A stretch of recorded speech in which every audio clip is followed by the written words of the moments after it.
নরম তুলতুলে আর মুখে দিলেই মিলিয়ে যাবে। আর কতটা স্পঞ্জি একটু হাত দিয়ে মানে দেখেই বুঝতে পারছেন। একদম সফট এমন একটা কেক যে কোনো কেউ বানিয়ে নিতে পারবেন একবার দেখলে। ছোট্ট একটা টিপস ফলো করলে কিন্তু এতটা পারফেক্ট হয়। একদম সহজভাবে দেখেছি, দুটো ডিম দিয়ে আর ঘরে থাকা সামান্য কয়েকটা উপকরণ দিয়ে, খুব বেশি উপকরণ লাগে না। আর একদম তুলতুলে, খেতেও আরও বলছি অনেক টেস্টি হয়েছে, ছোটরা ভীষণ পছন্দ করবে। প্রথমে আমি ডিম নিয়ে নিচ্ছি, দুটো রুম টেম্পারেচারে থাকা ডিম নিলাম। আর ডিমটা আমি এই একটা হ্যান্ড উইক্স দিয়ে এভাবে ফেটে নিচ্ছি। তবে দুটো কাঁটা চামচ একসঙ্গে করে দিয়েও ফেটিয়ে নিতে পারেন। আমি ডিমটা ভালোভাবে ফেটিয়ে নিলাম।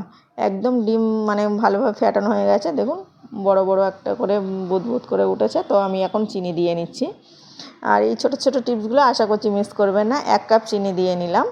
আর এখানে দিয়ে নিচ্ছি একটা লেবুর রস। চিনিটা দিয়ে একটু ফেটিয়ে নেওয়ার পরে একটা লেবুর রস দিয়ে নিলাম, মানে 1 পিস লেবুর রস দিয়ে নিলাম। এখানে 1 টেবিল চামচের মতো রসটা হবে, লেবুর রসটা।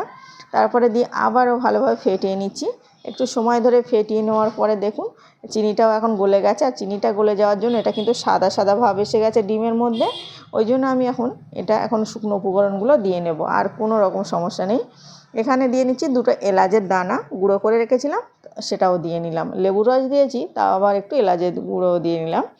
আপনারা চাইলে কোনো ফ্লেভার থাকলে বা ভ্যানিলা এসেন্স থাকলে দিতে পারেন। আমার ওগুলো দিলে ভালো লাগে না, ওই জন্য এলাচ দিয়ে নিলাম। ভালোভাবে ফেটানোর পরে ডিমের উপরে দেখুন সাদা হয়ে গেছে, একটা ফোমের মতো তৈরি হয়েছে। এখন দিয়ে নিলাম সেই সেম কাপের 1/2 কাপ তেল দিয়ে নিলাম, যে কাপে চিনি দিয়েছি। তবে চিনিটা চাইলে বাড়িয়ে বা কমিয়ে নিতে পারেন। মিষ্টি যদি বেশি পছন্দ করেন তাহলে আর একটু বেশি দিয়ে নিতে পারেন। আর এখানে 1/2 কাপ তেল দিয়ে আবার একটু ভালোভাবে এভাবে ফেটিয়ে নিলাম।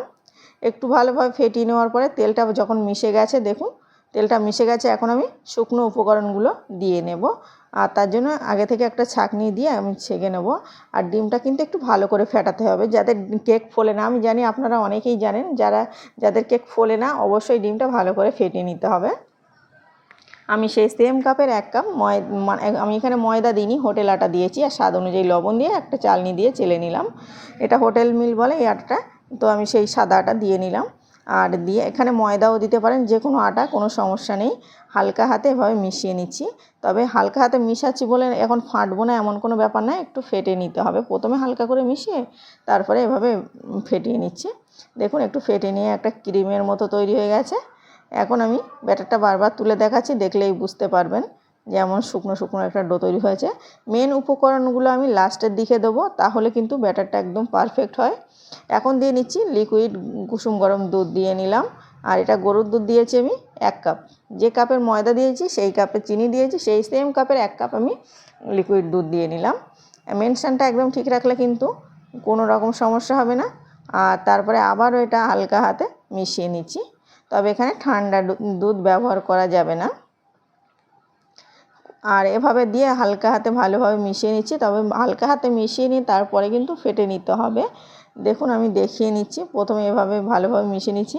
1-2 মিনিটের মতো এভাবে ফেটিয়ে নিলে কিন্তু ভালোভাবে মিশে যাবে। একটা পাতলা করে ব্যাটার তৈরি করে নিয়েছি। এই ব্যাটারটা কিন্তু এখন যে উপকরণগুলো দেবো তারপরে কিন্তু টাইট হয়ে যাবে। দেখুন ব্যাটারটা অবশ্যই ভালোভাবে ফেটিয়ে নিতে হবে। আর প্লিজ ছোটো ছোটো টিপসগুলো মিস করবেন না। ভালো লাগলে প্লিজ একটা লাইক করবেন। আমি এটা ভালোভাবে মিশিয়ে নিয়েছি 1-2 মিনিটের মতো। মিশিয়ে নিয়ে দেখুন ছোট্ট ছোটো বাবলস তৈরি হয়েছে। তো এই ছোটো ছোটো বাবলস হয়েছে মানে আমার ব্যাটারটা একদম পারফেক্ট রেডি হয়ে গেছে। এখন দিয়ে নিচ্ছি বেকিং সোডা। এখানে 1/2 টেবিল চামচ থেকে একটু কম নিলাম। আর এটা একটু আগে মিশিয়ে নিই, তারপরে দিয়ে নেবো বাকি উপকরণ। এখন দিয়ে নিচ্ছি বেকিং পাউডার। বেকিং পাউডারটা পুরো ভরে ভরে 1 টেবিল চামচ দিয়ে নিলাম। আর বেকিং পাউডারটা ভালো হতে হবে, অনেক দিনের থাকলে জমে গেছে বা খারাপ হয়ে গেছে এমন বেকিং পাউডার দিলে কিন্তু কেকটা ফুলবে না। একদম প্যাকটা ভালোভাবে দেখে ভালো বেকিং পাউডার দিয়ে নিতে হবে। দেওয়ার পরে আমি একটা হ্যান্ড উইক্স দিয়ে আবারও ভালোভাবে মিশিয়ে নিলাম। 1-2 মিনিটের মতো নেড়েচেড়ে মিশিয়ে নেওয়ার পরে এখন কেক মোল্ড একটা নেই আমার, মানে কেক মোল্ড ছিল, আমি এটাতে ব্যবহার করছি।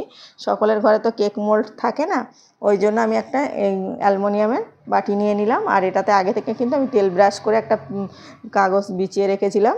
আর এটাতে এই ব্যাটারগুলো দিয়ে আর ভালোভাবে ট্যাপ ট্যাপ করে নিচ্ছি একটু, না হলে ভিতরে কিন্তু বড় বড় ফাঁপা থেকে যায় বাবলসগুলো।